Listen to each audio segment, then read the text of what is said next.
할렐루야. 사랑하는 성도 여러분, 11월 15일 금요일 아까배 시간이 돌아왔습니다. 오늘은 디모데후서 2장 14절부터 26절 말씀으로 함께 나누려고 합니다. 오늘 본문에서는 사도 바울이 디모데가 사역할 때 어떻게 해야 하는지에 대해서 실질적인 내용으로 권면하는 내용이 등장합니다. 그것이 무엇입니까?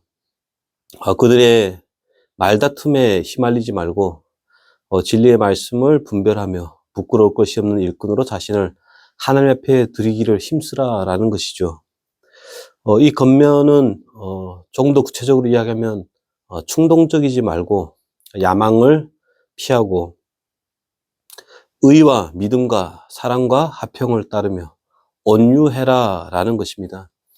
이 가르침은 목회자에게만 해당되는 권면이 아니고 사실 우리 모든 신자에게 필요한 권면의 내용입니다. 그러면 어떻게 목사인 저와 또 여러분이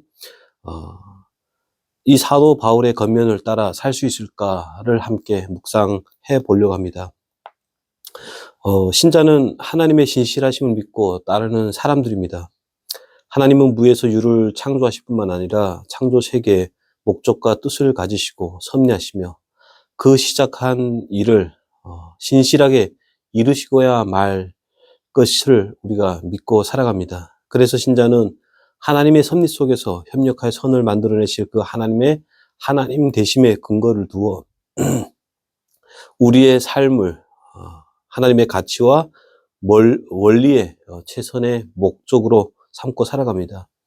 세상이 무엇이라 말하며 우리의 삶을 흔들더라도 그것이 우연이 아니라 하나님의 목적을 이루어 가시는 삶으로 믿으며 그 일에 하나님의 도와주실 것을 믿으며 도전과 또 감사로 살아간다라는 것입니다. 오늘 본문의 경우 바로 이것을 디모데에게 이야기를 하고 있는 것입니다. 디모데, 내가 처한 상황이 나를 대신하는 어떤 땜빵이 아니다라는 것이요.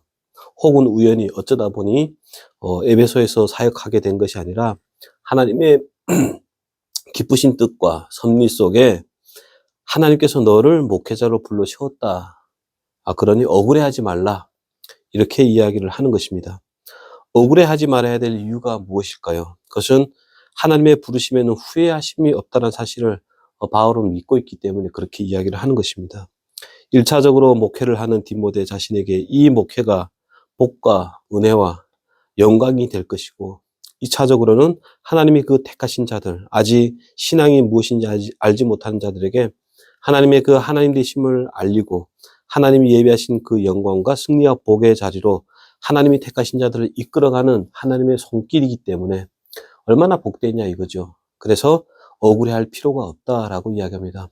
그래서 목회를 감당하는 디모데의 삶의 자세에 대해서 14절과 15절에 이렇게 이야기를 합니다.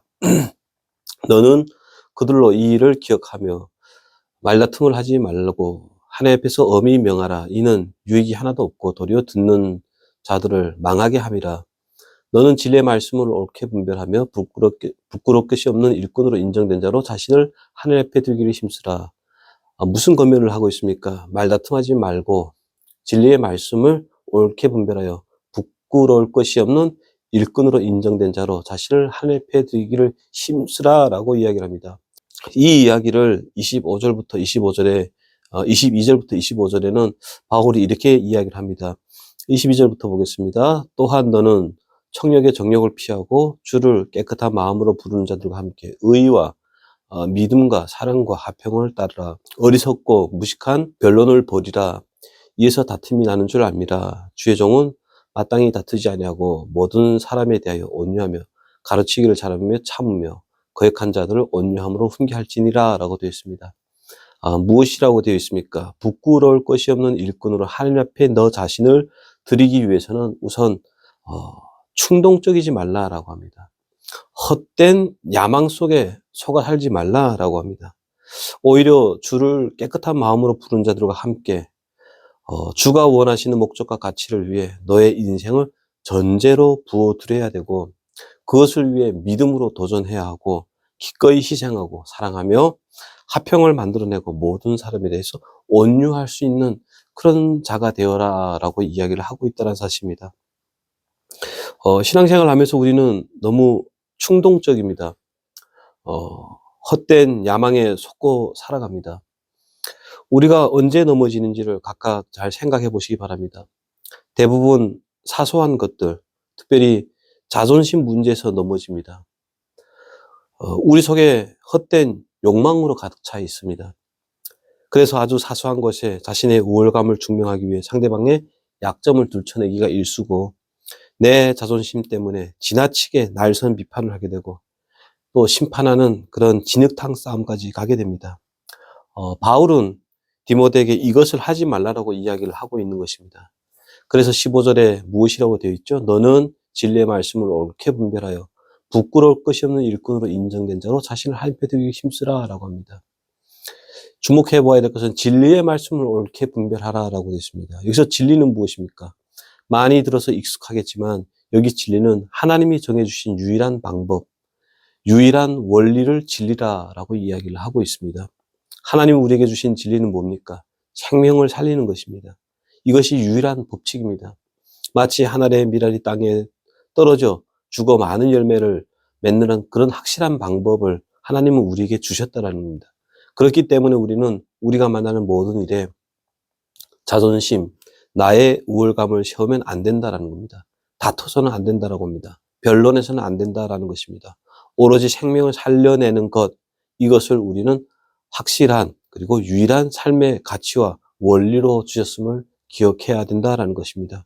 이것을 위해서 우리가 해야 할 일은 뭐냐면요, 옳게 분별하는 작업을 해야 됩니다. 그래서 옳게 분별하다라고 하는 의미는 무성한 숲에서 자풀을 베어내고 길을 내는 것과 같습니다. 우리 삶의 많은 환경과 또 조건과 상황들 속에서 부끄러울 것이 없는, 후회가 없는 신자된 인생이 되기 위해서는 참 많은 고민과 또 분별이 필요로 합니다. 바울이 이어지는 권면이 무엇이라고 되어 있습니까? 19절입니다. 그러나 하나님의 견고한 터는 섰으니 인침이 있어 이르시되 주께서 자기 백성을 아신다 하며, 또 주의 이름을 부른 자마다 불의에서 떠날지어다 라고 이야기를 합니다. 하나님의 견고한 터가 무엇입니까? 하나님이 이루어 놓으신 생명과 생명을 살리는 일을 견고한 터라라고 이야기를 합니다. 이미 하나님이 무에서 유를 창조하셨고 이미 예수 그리스도를 보내서 생명을 만들어 놓으셨습니다. 그리고 성령 하나님을 보내어 이 생명을 살리는 일을 완성하고 계신다라는 겁니다. 그렇기 때문에 신자는 내가 진짜냐 가짜냐를 따지기 전에 내가 믿고 있는 하나님의 진리, 하나님이 정해 주신 유일하고 확고한 삶의 가치와 원리를 따라 내가 먼저 져주고 웃어주고 참아주고 넘어가는 모습으로 신앙의 진보를 보여주어라, 하나님이 하실 거다라고 바울이 이야기를 하고 있는 것입니다. 지적하고 책망하고 충고해서 사람은 절대로 바뀌지 않습니다. 그래서 19절에 보면은 주께서 자기 백성을 아신다라는 말로 이야기를 하고 있는 것입니다. 이 말의 의미가 뭘까요? 하나님이 당신의 백성을 창조하셨기에 하나님이 당신의 백성을 구원해 가신다라는 의미입니다. 하나님이 하실 거다라고 선포를 하고 있는 것입니다. 그러므로 신자는 하나님이 일하신다, 나는 하나님께로 인도되는 하나님의 손길일 뿐이다 라고 하는 사실을 알고 걸림돌이 되지 않도록, 경건의 싸움에서 지지 않도록, 넘어지지 않도록 온유해야 된다라고 하는 것입니다. 왜 그러냐고 묻지 말아야 된다라는 것입니다. 바울은 20절에 큰 집에는 금 그릇과 은 그릇뿐만 아니라 나무 그릇과 질 그릇도 있어 귀하게 쓰는 것도 있고 천하게 쓰는 것도 있나니 라고 되어 있습니다. 이 말의 의미는 뭘까요? 하나님이 다양한 기질과 재질을 만들어 놓으셨음을 인정하라라는 것입니다. 하나님 왜 그렇게 했습니까? 라고 물어서는 안 된다라는 겁니다. 신자의 유일한 삶의 자세는 하나님의 하나님 되심을 믿어 또 협력하여 선을 이루시는 그 하나님을 믿어서 21절의 표현처럼 그러므로 누구든지 이런 것에서 자기를 깨끗하게 하며 귀 쓰는 그릇이 되어 거룩하고 주인이 쓰심에 합당하며 모든 선한 일에 준비하심이 되는 것, 이것이 신자의 자세라라고 합니다.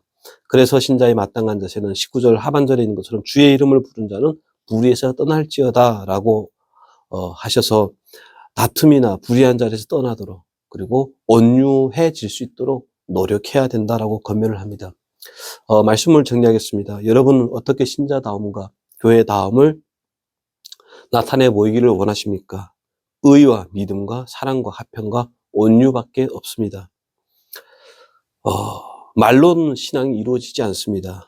먼저 저와 여러분이 삶의 환경과 조건 속에서 하나님의 가치와 원리를 유일한 삶의 방법으로 이해하고 살아내는 것밖에 방법이 없다라는 것입니다. 이것은 1차적으로 나의 영혼이 살아나는 길이고 하나님이 허락하신 신앙의 복을 누리는 비결이 되고, 그리고 2차적으로는 나를 넘어 다른 사람에게까지 하나님의 복이 흘러나아가는 그런 통로가 된다라는 것입니다. 오늘도 하나님은 우리를 향하여 기대를 가지고 계심을 잊지 말아야 됩니다.